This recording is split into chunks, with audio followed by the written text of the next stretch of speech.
I've got a tomato tartlet here that is really easy to make, and you can make all kinds of variations of this, but I'm telling you, it's a great way to kick off a dinner party. Let's get cooking with style.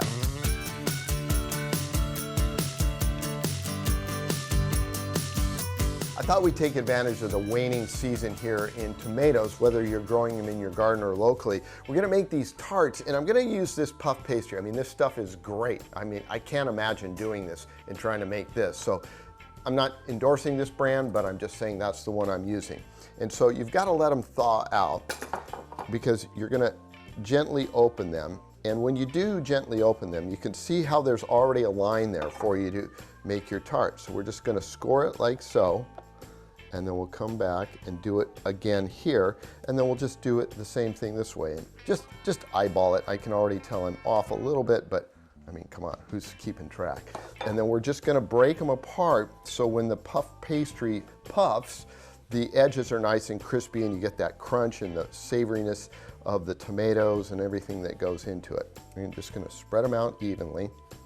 And then we're gonna brush them with a little bit of olive oil on top, because we're going to put tomatoes here, and the tomatoes, the water when it cooks will come out and it would make the puff pastry get soggy, and that's what we're trying to avoid. We want the puff pastry to stay puffy and the tomatoes to get nice and savory along with the cheese on top.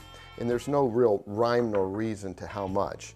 And then your tomatoes, I'm using Roma. You can use, say, some of the heirloom ones, and we're just putting those down. You can see how simple this is. I'll go ahead and finish these up. And these should be maybe, oh, look at that, I missed that one right there. You probably saw that at home. Okay, there we go. And we're gonna go ahead and season this lightly with a little salt over the top, because these, especially with the aromas, the flavor profile is kind of low in sugar. And then just a little pepper over the top, a light little douse of pepper, like that. And then we're going to take a little bit of basil, put it on each one. And this is all going to add to the flavor, you know, these little herbs that we put in. And hopefully you remember to save your little plant and extend their life, and you're still picking herbs in your garden from all the fresh ones that we planted. So to this, now a little mozzarella on top, a little dollop there. And we're going to kind of centralize this because we want the edges of the puff pastry to puff up and then come out. And so these go in like this. What I like about these puff pastries is, like, you could make them for appetizers or like make a little salad and serve these up. And to this, just a little Parmesan cheese on top. Kind of a little tedious here, but definitely worth the effort. And the reason we're using Parmesan on top is because that'll give it a little crust.